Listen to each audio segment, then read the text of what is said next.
आज मैं आपके सामने हमारी देश की एक बहुत बड़ी फनकारा, आज की लिविंग लेजेंड की बात करने जा रहा हूं। उनकी जिंदगी में जो छुपा हुआ दुख का पहलू है, आज मैं उसी दुख के पहलू को आपके सामने उजागर करने जा रहा हूं। मैं बात करने जा रहा हूं आशा भोसले जी की, जो कि आज की तारीख में हमारी देश की एक सर्वश्रेष्ठ गायिका ही नहीं बल्कि एक लिविंग लेजेंड की हैसियत रखती है। लेकिन इससे पहले कि मैं वीडियो की तरफ जाऊं, मैं आप तमाम लोगों से गुजारिश करूंगा कि हमारे चैनल सिनेमाया को अपनी मोहब्बतों से नवाजिए, इसे देखते रहिए, लाइक करते रहिए, शेयर करते रहिए और हमारे चैनल को सब्सक्राइब जरूर कीजिए। तो आइए चलते हैं आज के वीडियो की तरफ।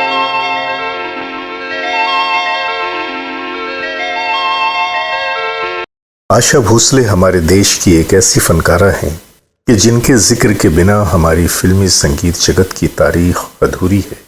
किसी भी फनकार की जिंदगी के दो पहलू होते हैं, एक जो उसकी फनकारी से ताल्लुक़ रखता है, दूसरा वो जो उसकी ज़ाती शख्सियत से ताल्लुक़ रखता है।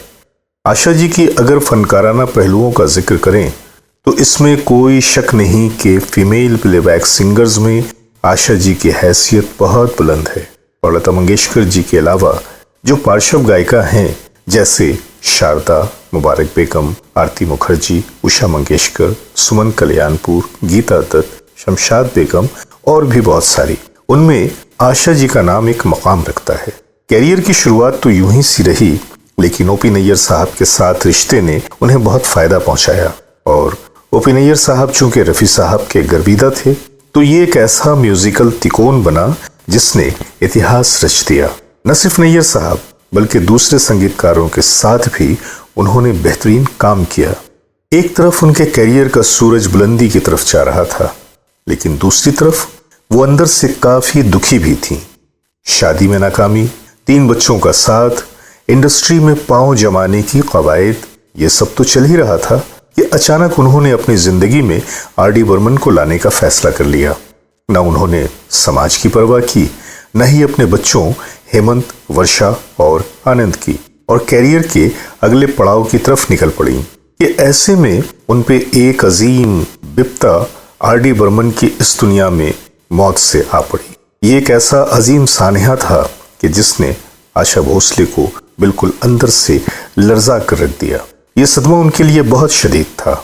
ढलती हुई उम्र, ढलता हुआ कैरियर और उस पे ये अकेलापन।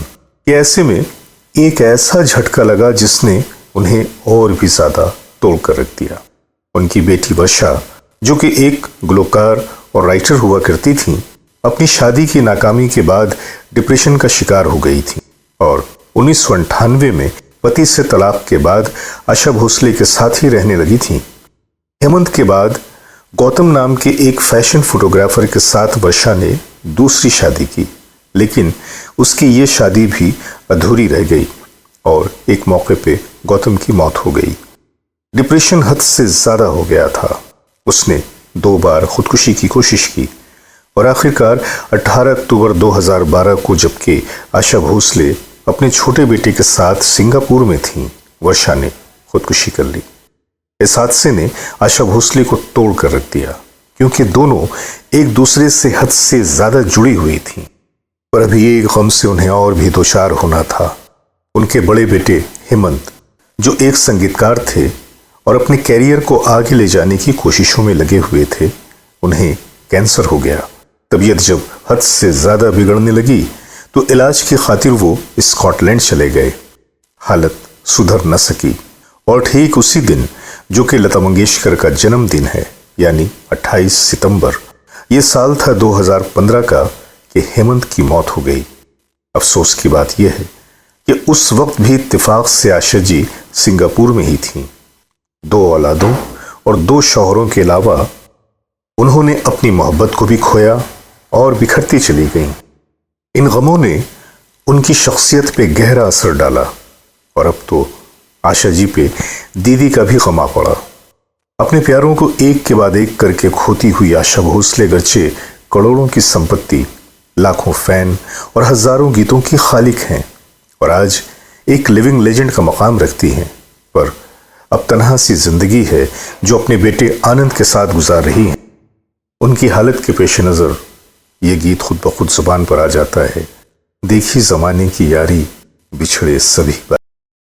दोस्तों, दुख और सुख इंसान की ज़िंदगी के दो ऐसे पहलू हैं कि जिनसे कोई भी इंसान वंचित नहीं। दुख है तो सुख भी है, और अगर सुख है तो दुख भी है। सुखों का इजहार तो हम अपने लोगों के साथ, दुनिया वालों के सामने करते हैं, लेकिन हमारे कुछ दुख ऐसे होते हैं कि जो हमें अंदर ही अंदर तोड़ते रहते हैं, खोखला करते रहते हैं, और हम किसी के सामने उसका इजहार भी नहीं कर पाते। हमारी शख्सियत की एक एक ईंट निकलती रहती है, हम टूटते रहते हैं, पर उन दुखों से निजात पाना तो जैसे नामुमकिन हो जाता है। दोस्तों, महज ये एक वीडियो नहीं था, बल्कि वीडियो के साथ साथ मैंने कोशिश किया कि आप जैसे देखने वालों की सहानुभूति, आपकी हमदर्दी मैं आशा जी तक पहुंचाऊं, और मैं आशा जी को ये बताऊं कि गर्चे आपने ज़िंदगी में कई सारी गलतियां की, लेकिन वो आपकी अपनी ज़ाती ज़िंदगी की बात थी।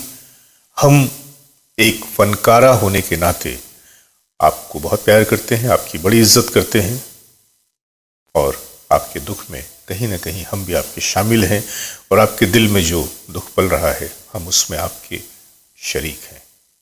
तो बस आज अपने दोस्त जावेद नसीम को इजाज़त दीजिए। बहुत सारी मोहब्बतों के साथ